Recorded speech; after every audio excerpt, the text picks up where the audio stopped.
Hello les amis, j'espère que vous avez la forme. Dans cette vidéo, on va repasser sur le folio d'un membre. L'objectif, c'est que je puisse un petit peu vous donner mon avis sur ce que j'aurais fait si j'avais eu cette structure de portefeuille à l'heure actuelle. Donc là, comme vous avez vu, on a subi une grosse baisse de marché ces dernières semaines.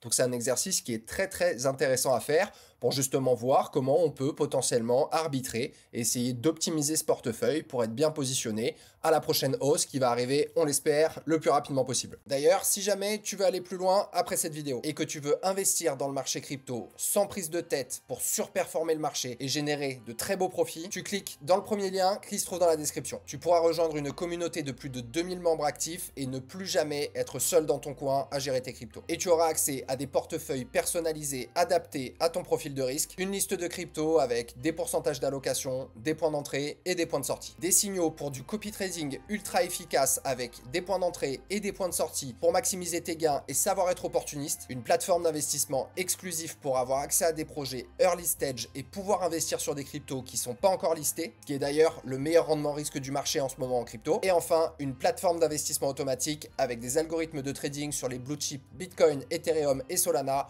pour générer des rendements 100% passifs. En bref, dans le Merov Club, on t'accompagne dans tout ton parcours en crypto. On t'aide à construire une stratégie, à monter un plan et on te fait un suivi et un accompagnement pour s'assurer que tu exploses bien tes gains sur le marché. Donc c'est le premier lien dans la description juste en dessous et on est reparti pour la vidéo. Donc on se retrouve sur le portefeuille. Donc ça, c'est un membre que je connais bien, qui a un profil investisseur qui est entre modéré et agressif. C'est-à-dire que c'est quelqu'un qui est prêt à prendre quand même un certain risque pour aller chercher une rémunération qui sera conséquente sur ce cycle-là. Donc c'est quelqu'un qui a aussi du temps et qui peut justement bien manager et être dynamique et actif au niveau de sa structure de portefeuille. Donc déjà, je pense que c'est très important de définir ça. Quel est votre profil investisseur? Ça, c'est quelque chose qu'on a fait normalement ensemble dans le club. Combien de temps vous avez à consacrer à vos investissements crypto et quel justement dynamisme vous pouvez mettre dans la gestion de ce portefeuille. Donc du coup, ça c'est la première chose. La deuxième chose, je pense que c'est très intéressant de regarder un petit peu sur quelle narrative à l'heure actuelle vous êtes positionné. Donc si on regarde actuellement le portefeuille de ce membre, il a à peu près 40% sur du layer 1. Il a 20% sur de l'intelligence artificielle, il a à peu près 20% sur du gaming et il a 15% sur du meme coin. Donc ça, pour le coup, moi, je pense que c'est une répartition qui est hyper bien faite et qui fait vraiment hyper sens. Il est sur les narratives à forte traction sur ce cycle. Donc si on attaque, donc déjà, voilà, il a à peu près 24% de Bitcoin dans son portefeuille. Donc ça, c'est très bien. Pour moi, c'est quelque chose qui potentiellement va être à diminuer au moment où on prendra l'altcoin saison, où la Bitcoin dominance vraiment va se mettre à diminuer. Là, ça sera intéressant pour lui d'aller se rediversifier un peu plus sur les altcoins, parce que ça sera justement ce moment-là où les altcoins vont aller surperformer BTC. Donc pour le coup, très bien au niveau de sa diversification sur Bitcoin. Derrière Solana, il est à un peu plus de 10%. Pour moi, c'est bien, mais je pense que c'est un bon. On est dans des bons moments en ce moment pour réaccumuler doucement, pour monter potentiellement jusqu'à 15% de son portefeuille en Solana. Il y a quand même un excellent risque rendement, même avec tout le FUD qu'on a vu ces dernières semaines. Ça reste le meilleur layer 1 du cycle, c'est la blockchain de l'adoption. C'est par cette blockchain que tous les nouveaux utilisateurs arrivent dans l'écosystème crypto. Donc voilà, nous, on est toujours hyper bullish sur Solana et pour le coup, nos convictions, elles sont absolument pas changées. On est dans des zones d'entrée qui sont hyper intéressantes. On est aux alentours de 130 $ aujourd'hui. On est juste au-dessus de la première zone d'entrée des portefeuilles. Donc ça reste vraiment un bon endroit pour accumuler tout doucement et placer des ordres en limite. Derrière, Bulliv, donc qui est un meme coin, un community CTO. Moi, je trouve qu'il est un petit peu en pourcentage, il est aux alentours de 5%. Il y a un bon rendement risque, mais il faut quand même faire attention justement à cette diversification parce que le but, c'est pas non plus de se surexposer sur des trop petits projets. Nous, c'est un projet auquel on croit fortement, mais pour le coup, moi, j'aurais peut-être allégé un petit peu la position. Pour moi, 5% de son portefeuille sur Bulliv, c'est encore un petit peu trop haut. Derrière, Pengu 4,2%, donc ça c'est un bon play. Après je trouve aussi que c'est un peu haut au niveau du pourcentage de diversification.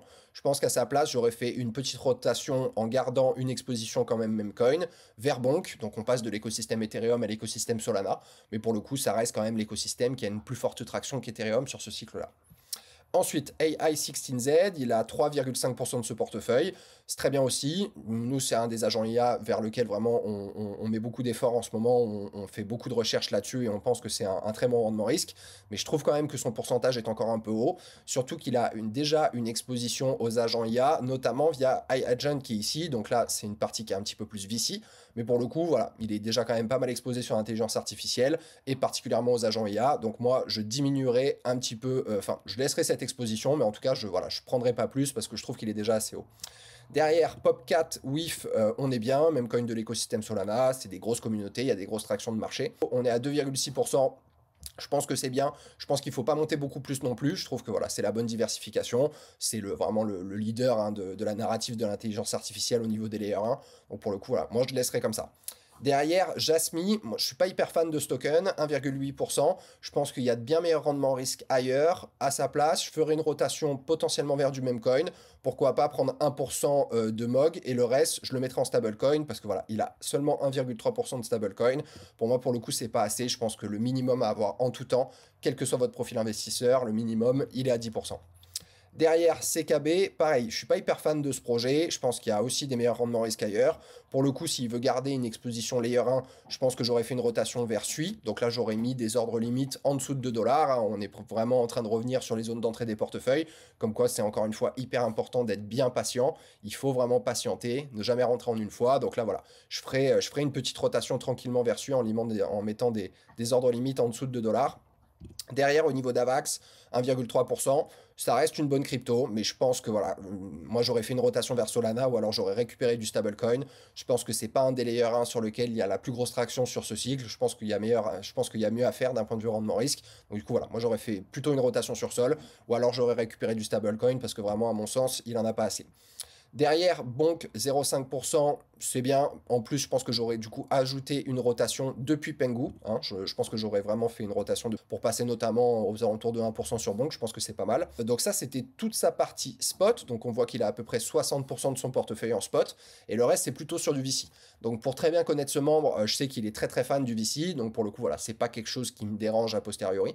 Mais voilà, c'est aussi ça intéressant de comprendre pour quelle typologie d'investissement vous avez le plus d'appétence. Si jamais vous aimez le VC, que vous croyez en la thèse VC, nous c'est quelque chose en quoi on croit beaucoup dans le club, n'hésitez pas, vous pouvez monter même jusqu'à 40, 50, 60% de votre portefeuille, mais le but c'est toujours pareil, c'est que vous puissiez être aligné avec la diversification et avec les investissements que vous êtes en train de faire.